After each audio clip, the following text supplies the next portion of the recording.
마태복음 5장 17절로 19절 다 같이 합독하겠습니다. 내가 율법이나 선지자를 폐하러 온 줄로 생각하지 말라. 폐하러 온 것이 아니요 완전하게 하려 함이라. 진실로 너희에게 이르노니 천지가 없어지기 전에는 율법의 1.1획도 결코 없어지지 아니하고 다 이루리라. 그러므로 누구든지 이 계명 중에 지극히 작은 것 하나라도 버리고 또 그같이 사람을 가르치는 자는 천국에서 지극히 작다 일컬음을 받을 것이요 누구든지 이를 행하며 가르치는 자는 천국에서 크다 일컬음을 받으리라. 아멘. 오늘은 하나님께서 루터를 통하여 타락한 중세 교회를 개혁하기 위해서 깃발을 든 그런 날입니다. 1517년 10월 31일 날에 루터가 자기가 가르치던 비텐베르그 대학의 그 교회 문 앞에 가톨릭 교회의 잘못된 고쳐야 될 95개 조항의 논제를 내건 사건이 시발점이 돼서 이 종교 개혁이 시작이 됐으니까 지금으로부터 약 한 500년 가까운 495년이 된 그런 날이 되겠습니다. 우리가 종교 개혁에 대해서 잘못 알고 있는 몇 가지 오해들이 있습니다.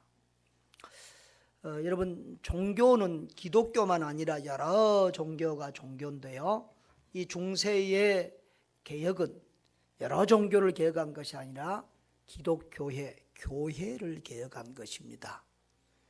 그런데 그 당시에 유럽에서는 이 교회가 다 절대적이었고 거의 국가들이 어떤 기독교 국가처럼 그렇기 때문에 종교하면 기독교였어요. 그래서 종교개혁 이런 표현을 했습니다. 그리고 또 더 리포메이션이라는 이 종교개혁이라는 이 말을 일본 학자들이 종교개혁 이렇게 처음에 번역했던 것을 우리가 이렇게 영향을 받아서 종교개혁이라는데 제 생각에는 또 어떤 학자들도 그렇게 표현들을 합니다. 교회개혁이라는 말이 더 옳겠다 그렇게 생각을 합니다. 또 우리가 이 교회개혁, 종교개혁에 대해서 오해하고 있는 부분들이 있는데 많은 분들이 우리 개신교회가 가톨릭으로부터 로마 가톨릭으로부터 갈라져 나왔다 이런 생각을 합니다.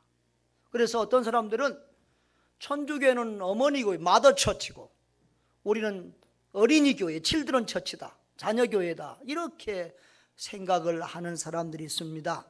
이것은 잘못입니다. 이 가톨릭에서 그렇게 가르친 것이 지금 이렇게 남용이 되고 있습니다. 여러분, 우리 개신교회는 가톨릭에서 떨어져 나온 것이 아닙니다. 원래 우리의 신앙은 예수 그리스도로부터 베드로와 요한과 사도들 바울로부터 이어지고 그리고 어거스틴, 이렇게 루터, 쭈윙글리, 칼빈 이렇게 이어져 온 것입니다. 여러분, 루터나 칼빈이 새로운 종교를 만들고 어떤 다른 종교를, 다른 신앙운동을 한 것이 아니라 원래의 기독교, 근본의 기독교를 회복하는 운동을 한 것입니다. 예수님의 신앙, 사도들의 신앙, 그 성경적인 초대교회의 신앙을 원래로 회복하는 그런 신앙운동을 한 것입니다. 그러니까 이 종교개혁은 괴롭게 개혁해서 뭘 새로운 것을 만든 것이 아니라 오히려 초대교회로 돌아가자, 본래로 돌아가자, 사도적 교회로 회복하자라고 하는 그런 운동이었습니다. 여러분, 이 교회 운동이 예수님에게서부터 또 예수님 이후에 사도들의 또 제자들을 교부라고 합니다. 교부 시대 이렇게 쭉 이어져 오다가 그때 당시에는 굉장히 로마가 초창기에는 기독교를 박해를 했습니다. 당시는 이제 세계가 로마를 지배하고 있었잖아요. 그런데 그 로마가 나중에는 313년에는 이 기독교를 국교로 공인합니다. 그때부터 기독교는 핍박을 받는 기독교에서 이제 세상을 휘두르는 힘을 가진 기독교가 되어집니다. 그런데 교회 역사를 보면 희한하게도 교회가 오히려 핍박을 받고 어려울 때는 오히려 더 살았고 더 건강했습니다. 그런데 교회가 이제 권력을 잡고 편안해지니까 점점점 타락하고 변질되어져 가기 시작을 했습니다. 그래서 이 루터가 종교개혁을 하기 이전부터 교회가 개혁되어야 된다, 교회가 바뀌어야 된다, 성경으로 돌아가야 된다고 하는 이런 운동을 하는 사람들이 많이 있었습니다. 특별히 14세기에 영국의 존 위클리프라고 하는 사람이 있었는데, 이 사람은 교황을 적그리스도로 규정하고 가장 저주받은 도둑이요 사기꾼이요 교만한 로마의 사제라고 비난하기도 했습니다. 그런 로마 교회의 화처설을 비난하고, 당시 로마 가톨릭 교회는 일반인들이 성경을 보지 못하게 했습니다. 이 벌게이트역이라는 라틴어 성경만을 사용하고 그 라틴어를 할 수 있는 신부나 사제들만 성경을 볼 수 있었습니다. 그런데 이 존 위클리프는 그 성경을 영어로, 신구약 성경을 다 번역했어요. 그러니까 영어로 성경을 번역한 최초의 사람이 존 위클리프라고 하는 사람입니다. 그래서 이 사람은 이 전도팀을 만들어 가지고 그 영어 성경으로 영국 각 지역에 복음을 증가하도록 하는 이런 훌륭한 사역을 했습니다. 그리고 그 이후에 그 존 위클리프의 저서들과 영향을 받은 사람이 또 저 유럽 보헤미아 지역, 지금의 체코입니다. 그 체코 지역에서 일어났는 그 사람이 바로 존 후스라는 사람입니다. 그러니까 존이라는 이름이 말이에요. 존 칼빈, 오늘 존 위클리프, 요한이라는 이름이 참 좋은 이름입니다. 존 위클리프, 존 후스, 요한 후스라는 사람이 일어났는데, 이 후스라는 사람도 로마 교회의 타락과 부패상을 이렇게 얘기하면서 성경으로 교회가 돌아가야 될 것을 굉장히 강하게 주장을 했습니다. 그래서 그를 따르는 이들도 많았는데요, 이 후스는 1414년에 가톨릭 교회에서 이 사제 신부 직분을 박탈당하고, 그 다음에 1415년에 이렇게 모닥 태워 죽이는 화형을 당했습니다. 그때 그가 화형을 당하면서 이런 말을 했습니다. 그대들이 지금은 작은 새를 불사르지만, 이 새는 자기를 두고 하는 말인데, 후스라는 말이 거의란 뜻이에요. 거의. 그러니까 이 작은 거의, 작은 새인 나를 불사르지만은 이제 100년 후에는 큰 황새가 나타날 때인데 그때는 아무도 그를 죽일 수 없을 것이다 라는 예언을 남기고 화형을 당했습니다. 그런데 그 후스가 화형을 당하고 예언하고 화형을 당하고 죽은 그 102년 만에 바로 루터가 이 종교개혁의 깃발을 들게 된 것입니다. 그러니까 절대 우리는 원래의 예수 그리스도로부터 이어받은 초대교회의 신앙을 이렇게 교회가 잘못되어 흐르기 때문에 바로 가자는 그런 거였지, 뭐 로마 가톨릭에서 갈라져 나오고 작은 집이고 그게 아니라는 것입니다. 저도 잘못했으면 가톨릭 교인이 될 뻔했는데요, 제가 중학교를 가톨릭 학교를 다녔습니다. 그래서 우리 학교, 미국에서 세운 학교였는데 학교 교장은 수사님이고 또 신부님이 계시고 또 성경을 가르치는 분도 수사였고 그랬습니다. 또 제가 어렸을 때 병원에 입원했을 때도 성콜롬반 병원이라고 그 가톨릭 병원에 입원해가지고 밤낮 수녀들하고 친하게 지내고 그랬습니다. 그런데 그때 제가 학교에서 중학교 때 가톨릭 신부에게 성경을 배웠는데, 가톨릭이 큰 집이라는 거예요. 정통, 예수님, 사도 베드로로부터 이렇게 나온 정통교회고, 개신교회는 갈라디아라간 뭐 이렇게 이런 아주 작은 집처럼 이야기를 했습니다. 그래서 그때는 이 가톨릭 교회가 대단한 줄 알았습니다. 지금도 가톨릭에서는 그렇게 가르칩니다. 그러나 그것은 잘못된 생각이다. 우리는 초대교회에서부터 그 신앙을 이어왔고, 그 신앙이 잘못된 길로 갈 때 우리는 그것이 아니다고 소리쳤던 사람들일 뿐입니다. 그래서 어떤 이들은 루터가 교회를 배신하고 교회를 분열했다는 오해를 합니다. 여러분, 그러나 미안하게도 루터는 지금 대단한 인물이 되었지만, 루터는 이런 종교개혁, 교회 개혁을 하려고 하는 의도가 전혀 없었습니다. 자, 우리 루터하고 3대 개혁주의자들 사진을 좀 잠깐 보고 오늘 말씀을 듣겠습니다. 루터의 얼굴 한번 보십시오. 마르틴 루터입니다. 1483년도에 태어나서 1546년도에 이렇게 소천했습니다. 지금도 이 루터 교파가 있습니다. 루터 교파. 한국에는 조금 있습니다. 이 대조동에도 있습니다. 그런데 이 루터교는 가면은 완전한 개혁을 그러니까 루터가 종교개혁을 시작은 했지만 완전한 이 개혁주의 교회를 세우지를 못했어요. 그래서 루터 교회를 가보면 성당 같기도 하고 교회 같기도 한 이런 분위기예요. 그래서 독일인입니다. 독일 사람이고요. 이 독일에 가면은 루터 교회가 굉장히 많고, 독일에 가면 루터 이름이 들어간 회사나 이런 일들이 많습니다. 그래서 독일 비행기가 뭐예요? 루터란 비행기고 그렇습니다. 그 다음에 쭈잉글리라고 하는 개혁자가 있어요. 이 사람은 루터보다 한두 달 늦게 태어난 사람입니다. 이 스위스 사람인데요.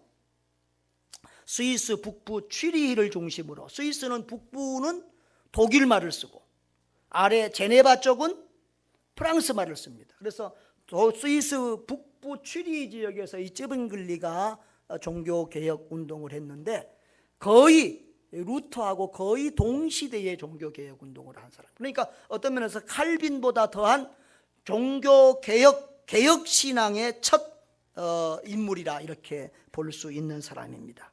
첫 번째 개혁주의 어떤 그런 신앙이다, 이렇게 볼 수 있는 큰 인물입니다. 그런데 이 쯔빙글리가 죽으면서 그 쯔빙글리의 제자 볼링거하고 나중에 칼빈이 같이 이렇게 연합해서 이제 개혁주의 교회가 탄생을 하게 됩니다. 그 다음에요, 이 칼빈이 개혁주의 운동이 그러니까 루터가 종교개혁을, 교회개혁을 시작했지만 그것을 완성한 사람이 바로 칼빈이다고 볼 수가 있겠습니다. 이 칼빈은 우리 장로교에서는 아버지처럼 생각하는 그런 귀한 분이고, 참 세계 역사에서 가장 위한 그런 신학자다고 말할 수 있는 그런 분입니다. 자, 이런 루터에 의해서, 쭈빙글리에 의해서 개혁된 그 종교개혁 운동이 칼빈에 와서 완성이 되었다라고 이렇게 보면 되겠습니다. 그런데 여러분, 루터가 며칠 날에 종교개혁 운동을 시작했다고요? 1517년 10월 31일. 그래서 이 10월 마지막 주일이 종교개혁 주일인데요, 사실 루터는 이런 큰 일을 일으키고자 하는 그런 열망도 계획도 없었고 그런 인물도 아니었어요. 루터는 비텐베르기라고 하는 조그만 2,000명이 사는 그런 도시의 대학 신학 교수였습니다. 그러면서 신부였습니다. 그런데 그가 이 면죄부를 판매하고 이 교회가 너무너무 타락한 모습에 아주 환멸을 느꼈습니다. 그 당시는 신부들이 아예 손님들 오면 창녀촌으로 손님을 접대하러 모시러 가는 이런 상황이고, 대낮에도 막 뜨글거리고, 하여튼 모든 재산들이 교회로 다 귀속이 되고, 하여튼 신부가 최고의 권세를 누리고 있는 그런 때였습니다.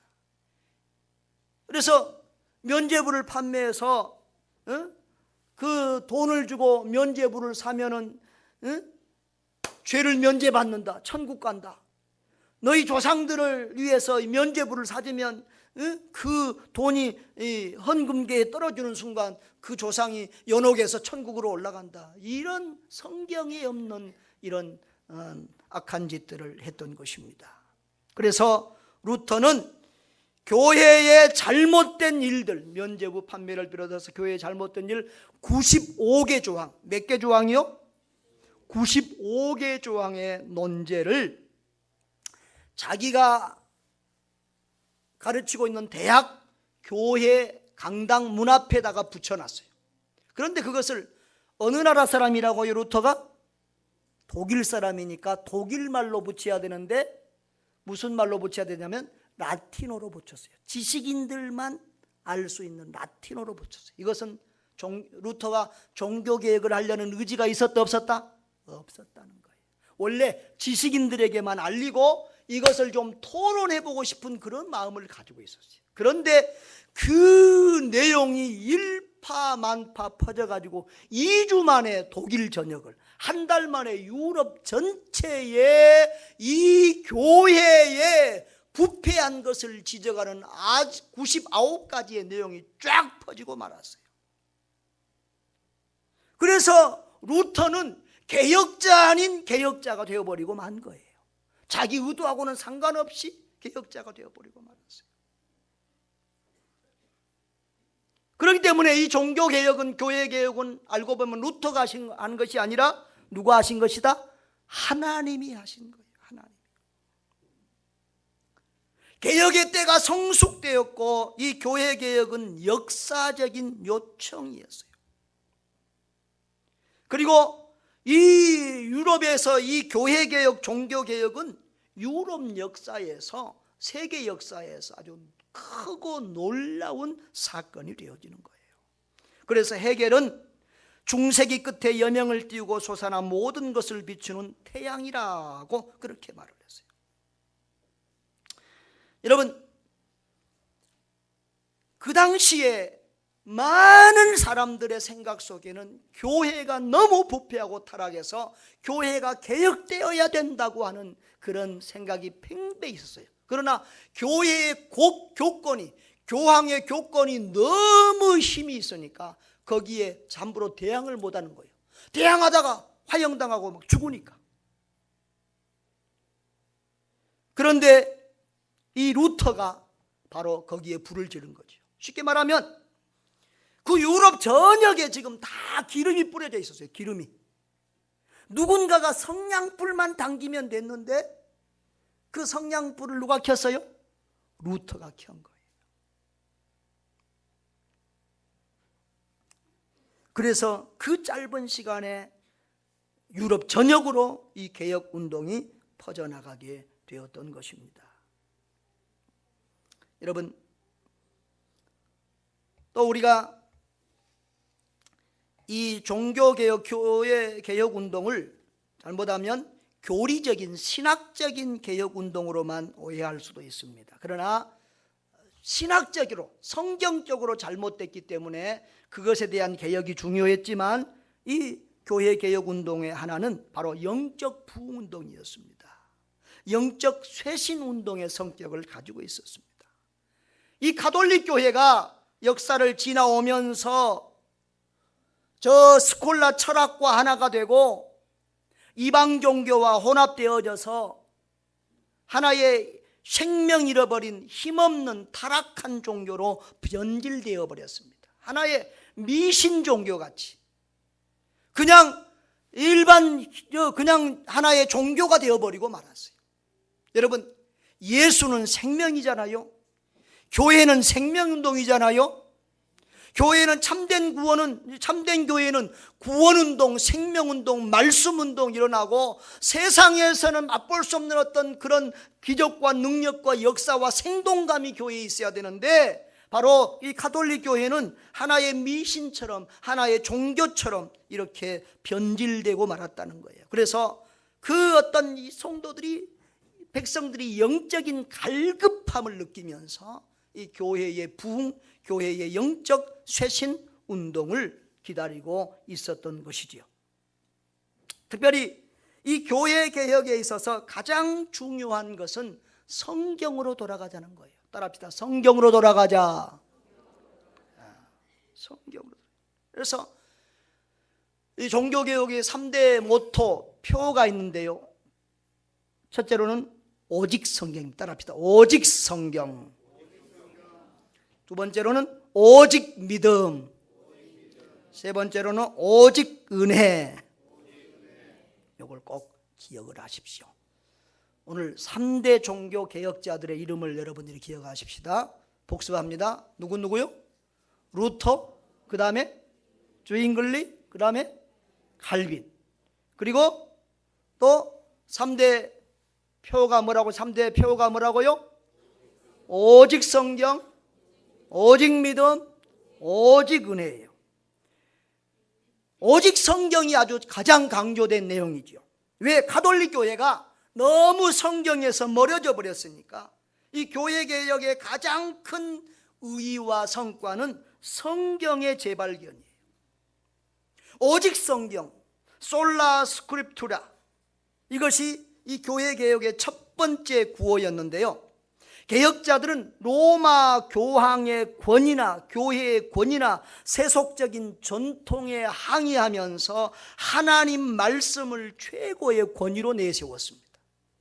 이 로마 가톨릭 교회가 쉽게 말하면 우리는 참 이해하기 어려운 얘기인데 교황이 성경보다 더 위에 있는 거예요. 교회가 성경보다 더 위에 있는 거예요.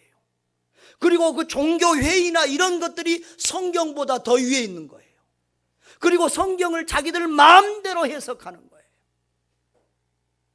그래서 종교개혁자들은 이게 잘못됐다. 교회가 부패하고 타락한 것은 바로 성경을 모르는 성경의 무지 때문이고 성경 해석을 자기들 마음대로 하기 때문이다고 보았습니다. 그래서 성경에 대한 바른 이해, 바른 해석, 성경의 절대 권위를 강조했습니다. 여러분, 언제 어느 시대나 성경의 권위보다 사람의 권위가 더 앞서고 교회의 권위가 앞설 때 교회는 망가지고 만다는 사실을 기억하시기를 바랍니다. 아무리 큰 훌륭한 주의 사자라도, 뭐 총회장이라도, 세계적인 목사라도, 세계적인 신학자라도 누구든지 간에 성경하고 다른 얘기하면 그건 아닙니다. 모든 목사를 판단하고 신학자를 판단하고 모든 교회를 판단하고 우리의 모든 행위와 믿음을 판단하는 잣대는 성경인 줄로 믿습니다. 성경이 절대권입니다. 성경이 무너지면, 성경신앙이 무너지면 교회가 무너지고 우리 신앙이 무너지는 거예요. 그래서 성경의 가르침은 교회 개혁의 토대이자 출발점이 되었습니다. 그래서 개혁자들의 성경관은 성경이 가는 곳까지 가고 성경이 멈추는 곳에서 멈춘다라고 하는 오직 성경의 원리였습니다. 한번 따라합시다. 성경이 가는 곳까지 가고 성경이 멈추는 곳에서 멈춘다. 그래서 그 가톨릭의 잘못된 성경 해석의 약점을 극복하고 역사적, 문법적, 신학적 성경 원리를 해석 원리를 확립해서 성경은 성경으로 해석한다고 하는 개혁주의 성경 해석의 제일 원리를 그들이 세우게 됩니다. 여러분, 이 오후에 제가 좀 더 이렇게 종교개혁에 대해서 말씀을 드리겠습니다만은 이 종교개혁이 일어난 배경 중에 중요한 것 중에 하나가 바로 이 르네상스와 인문주의 운동인데요. 그때 당시에는 이 성경을 사람들이 잘 몰랐습니다. 그러면 뭘로 신앙생활 했을까요? 사람들이 글을 잘 모르고 무식하고 성경을 모르니까 가톨릭 교회는 이제 그림이나 형상으로 신앙을 가르친다고 해서 교회 오면은 마리아상, 뭐 베드로 이런 동상을 만들어 놓고 그리고 성화 그림들을 그려놓고 그리고 사람들은 와서 그냥 촛불 켜고 거기서 절하고 기도하고 이런 식의 신앙생활을 하게 했던 것입니다. 그러니까 성도들이 성경을 모르니까 신부들이 자기들 마음대로 주물럭거리는 거예요. 그런데 이 르네상스와 인문주의 바람이 불면서 고전어 연구가 헬라어, 히브리어, 라틴어 이런 연구가 활발히 일어났어요. 그래서 이 에라스무스, 인문주의 대표적인 학자인 에라스무스는 헬라어로 신약 성경을 펴냈어요. 아까 이 찌브잉글리나 루터나 이 칼빈은 이 에라스무스의 이런 인문주의 운동에 큰 영향을 받았어요. 하나같이 이 종교개혁자들은 아까 존 위플레라든가 후스라든가 루터, 찌브잉글리, 칼빈은 그 당시에 최고 가는 그런 석학들이었어요. 위클리프는 16살 때 옥스포드 대학에 들어갔는데요, 아주 먼 대학에서 총망을 받는 그런 학생이었어요. 그리고 40세의 나이에 벨리얼 대학의 학장이 됐어요. 신학 박사고요. 그러니까 이 위클리프도 신부지요. 신부고 학장이고 신학 박사고. 후스도요 36세 때에 그 프라하 대학의 총장이 돼요. 그러니까 아주 그 체코에서 최고 가는 이런 석학입니다. 루터도 신부고, 물론 후스도 신부였습니다. 루터도 신부면서 신학교 교수였고, 쭈빙글리도 아주 최고 가는 그런 석학이었습니다. 칼빈은 뭐 말할 것도 없고요.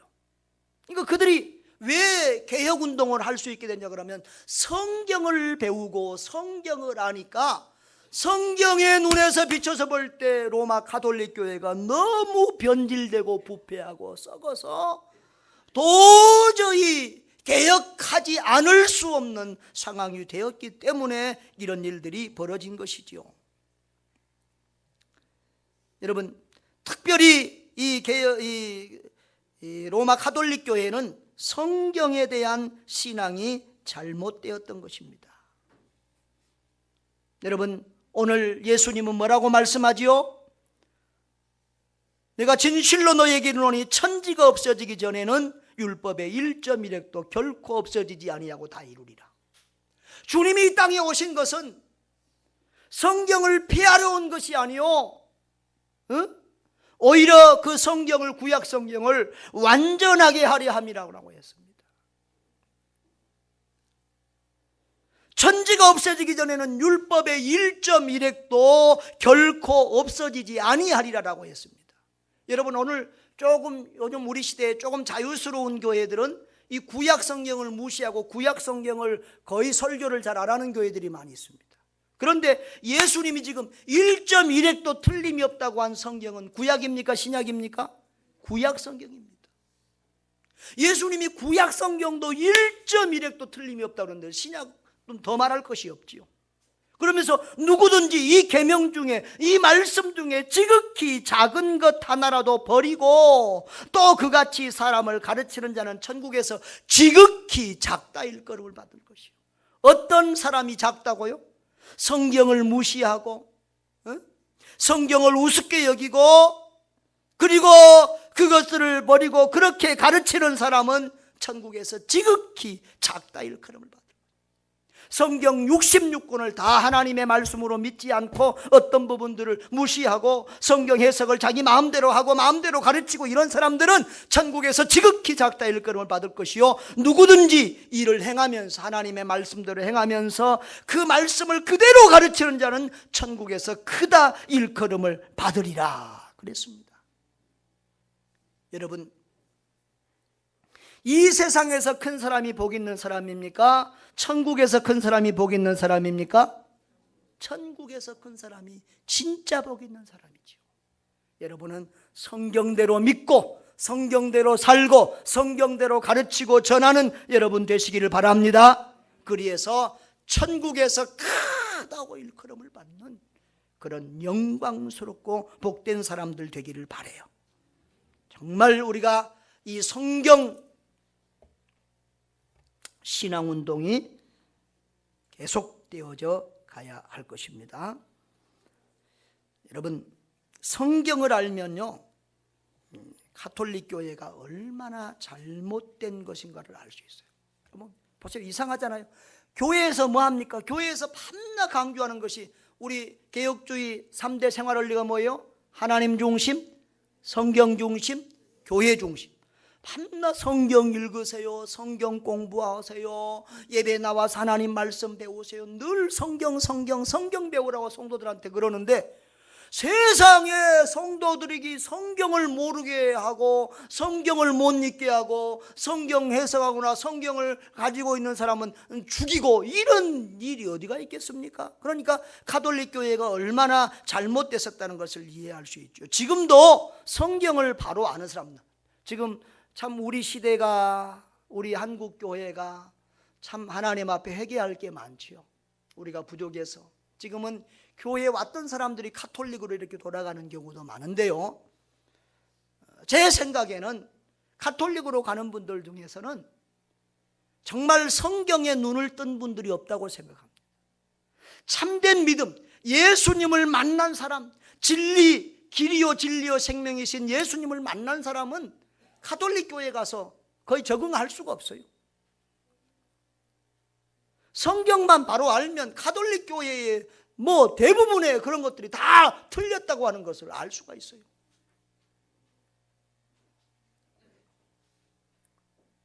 가톨릭에서는 성모 마리아가 동정녀였다고 합니다. 여러분, 성모 마리아가 성경에 보면은 예수님 외에도 그 위에도 5 동생이 더 있어요.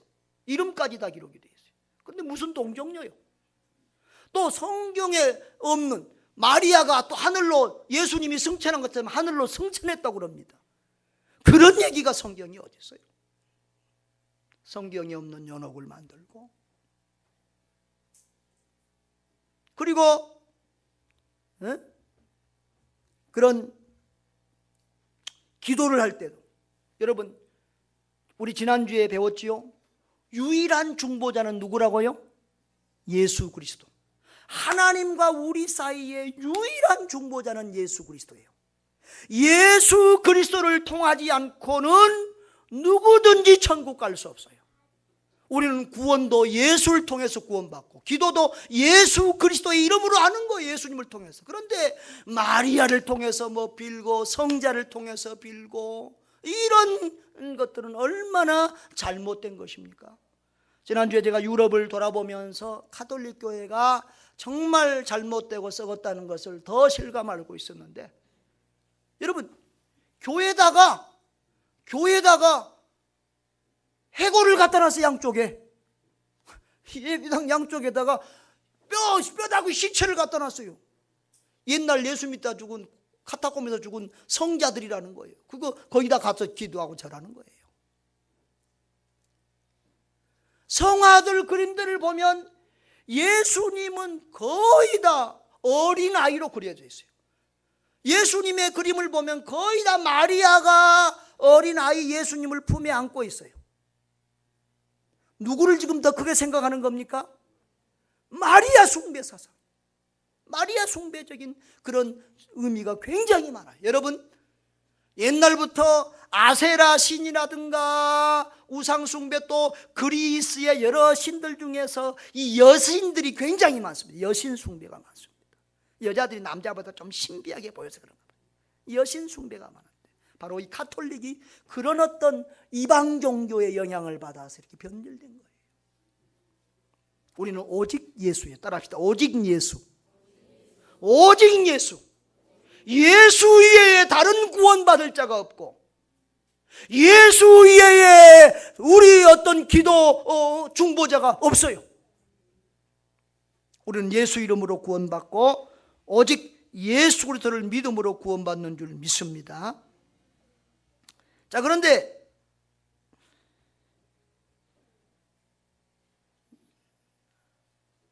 이제 개혁주의 신앙에서 두 번째가 뭐라고 그랬죠? 두 번째가 뭐라고 그랬어요? 오직 믿음. 세 번째는 오직 은혜. 이 오직 믿음과 오직 은혜는 서로 뗄래야 뗄 수 없는 그런 관계를 가지고 있어요. 이 가톨릭의 구원관이 잘못됐어요. 무슨 면죄부를 사면 죄사함 받는다, 무슨 뭐 구제를 하고 무슨 선행을 하면 죄사함 받고 구원받는다, 이런 잘못된 구원관들을 얘기하니까 개혁자들이 구원은 인간의 의지나 노력이나 공로에 의지하지 않고 오직 예수 그리스도에 대한 믿음으로 말미암는다라고 하는 이 오직 믿음의 원리를 강조했어요. 따라합시다. 오직 믿음. 우리는 오직 믿음으로 구원받는 것입니다. 자, 에베소서를 한번 보십시다. 에베소서 2장 8절 9절을 한번 보시면, 찾았습니까? 에베소서 2장 8절 9절 다 같이요. 시작. 너희는 그 은혜에 의하여 믿음으로 말미암아 구원을 받았으니 이것은 너희에게서 난 것이 아니요 하나님의 선물이라. 뭘로 구원받았다고요? 믿음으로 말미암아 구원받았다고 그랬어요. 9절에 뭐라고 그랬어요? 행위에서 난 것이 아니니 이는 누구든지 자랑하지 못하게 함이니라 그랬습니다. 면죄부 산다고 죄사함 받고 구원받고, 헌금 많이 한다고 구원받고, 무슨 행위나 공로로 구원받는 거 아닙니다. 오직 믿음으로 구원받습니다. 그래서 오직 믿음이에요. 그런데 그 다음에 오직 은혜, 솔라 그라티아, 그걸 강조했는데, 거기 보면은, 자 8절에 보면 너희는 그 은혜에 의하여 믿음으로 말미암아 구원을 받았다고 그랬습니다. 그러니까 우리가 예수 그리스도를 믿는 것은 뭘로 말미암아서 우리에게 믿음이 생긴 거요? 하나님의 은혜로. 믿음을 주신 분도 하나님이고, 우리가 도저히 구원받을 자격이 없는 우리들인데 이 구원의 은혜를 주신 분이 하나님이신 줄로 믿습니다. 그러니까 믿음도 구원도 하나님의 선물입니다. 그래서 우리는 오직 은혜로 구원받는 거예요.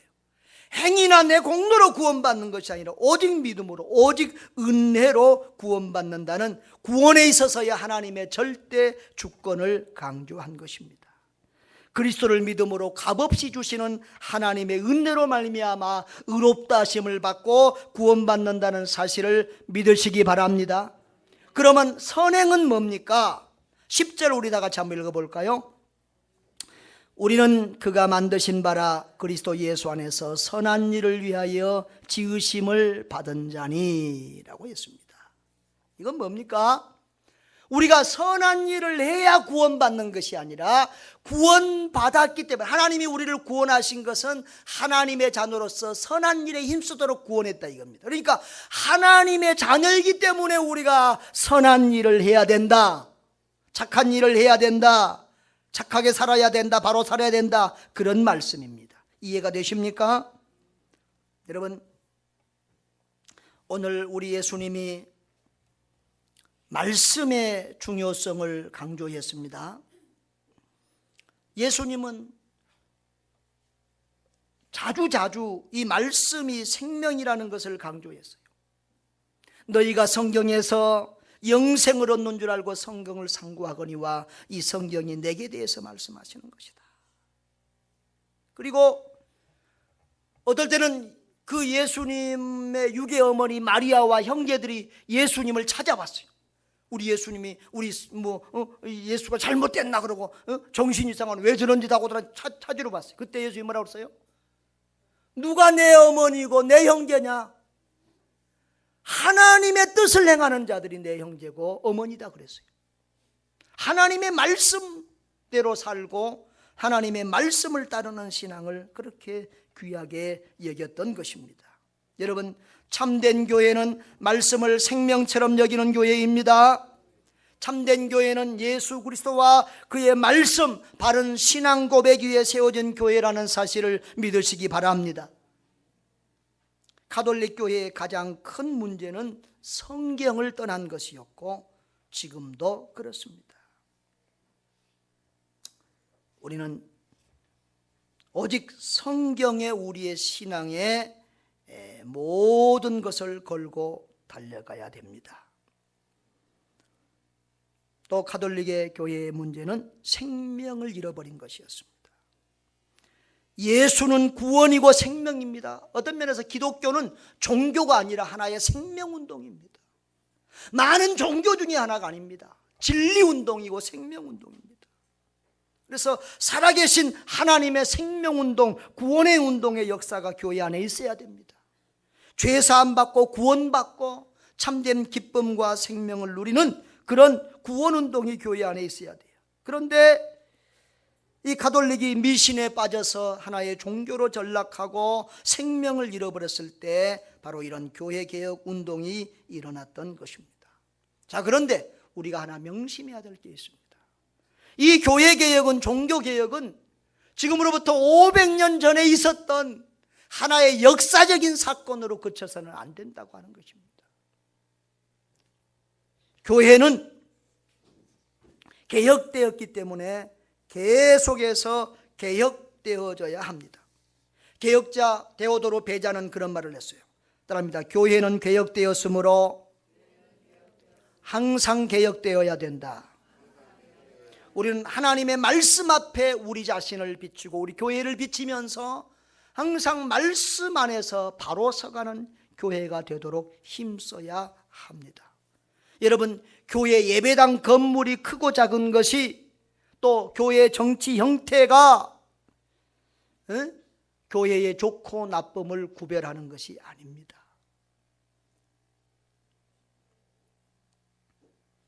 가톨릭 교회는 가면 얼마나 예배당이 크고 뭐 들어가면 벌써 엄숙하고 뭐 종교적인 어떤 그런 감성이 생기잖아요. 그러나 그것이 참된 교회의 이미지는 아닙니다. 참된 교회의 가장 중요한 첫 번째 표지는 말씀의 바른 전파입니다. 오늘 우리 한국 교회가 물론 저 불교나 다른 종교에서 안티 기독교인들을 만들어가면서 우리 교회를 비방하는 그런 모습도 있지만, 그러나 우리 교회가 정말 세상에서 이렇게 칭찬을 받지 못하고 비방을 받는 경우가 많아서 너무 마음이 아프고 안타깝습니다. 정말 우리 교회가, 우리 교회들이 다시 한번 우리 자신들을 살피면서 가톨릭만 욕할 것이 아니라 우리 자신들을 살피면서 우리 교회가, 우리 개신교회가, 우리 개혁주의 교회들이 말씀 위에 바로 세워져 가도록 노력하고 힘써야 될 것입니다. 요즘에 교회 세습주의 반대 운동을 하는 그런 일들이 많아졌습니다. 그래서 감리교 총회에서, 그 감리교에서는 아예 총회에서 교회 세습을 못하도록, 목사 아들도 안 되고 장로들 아들들도 안 되고 이런 식으로 정했어요. 그런데 참 세습한 것도 문제고 그렇게 정한 것도 문제예요. 어느 것, 이것도 저것도 참 아닌데, 그러나 정말 교회 세습이 작은 교회, 어려운 교회를, 아버지가 목회하던 작은 교회, 어려운 교회, 개척교회, 농어촌 교회를 아들들이 물려받아 사는 것은 얼마나 영광스럽고 아름다운 일입니까? 그런데 이제 문제는 먼 교회가 문제예요. 큰 교회들을 세습하는 게 문제예요. 그런 것들이 세상에 덕스럽지 못하면 그거 안 해야 되죠. 하나님께 영광이 안 되고 세상에 덕스럽지 못한 것은 안 해야 되는 거예요. 그러나 그것보다 더 중요한 문제가 있어요. 저는 우리 한국 교회가 정말 바르게 자라가려고 하면 앞으로 원로 목사, 원로 장로 제도가 없어야 되겠다 생각을 해요. 목사님들이 교회를 사랑한 건 좋지만은 목회를 은퇴하고 나서도 교회를 이렇게 저렇게 휘두르고 이렇게 하는 그런 것들 때문에 원로 목사님하고 후임 목사님하고 갈등 속에서 교회가 어려워지는 경우를 우리가 주변에서 많이 보게 됩니다. 절대 우리 교회는 그런 교회가 돼서는 안 되겠다. 저도 은퇴할 때까지 우리 교회에서 하면 20년 이상이 되니까 원로 목사가 되는데, 제가 원로 목사 안 하려고 그럽니다. 선교사로 가든지 하여튼 교회를 떠나고 후임자를 고를 때는 정말 기도하고 오랫동안 봐서 정말 믿을 만한 좋은 후임자를 구하고, 그리고 후임자에게 맡기면 죽을 쓰든 밥을 쓰든 하여튼 하나님께 맡기고 후임자에게 맡기고 성도들에게 맡기고 교회를 떠나야 된다, 그런 생각을 합니다. 정말 우리 교회가 주님이 원하시는 참된 교회, 하나님의 말씀 위에 바로 세워지는 그런 바르고 건강한 교회가 될 수 있도록 저와 여러분 우리 모두가 힘쓰고 애써야 될 줄 믿습니다. 그래서 우리를 사용하소서 한번 찬양 한번 하겠습니다. 여러분, 저와 여러분 모두가 정말 오늘 예수님의 말씀처럼 말씀 그대로 믿고 말씀 그대로 행하고 말씀 그대로 가르치고 전파해서 천국에서 큰 사람들, 천국에서 우리 주님 앞에 잘했다 칭찬받는, 크다고 인정받는 그런 축복의 사람들 되시기를 주의 이름으로 축원합니다.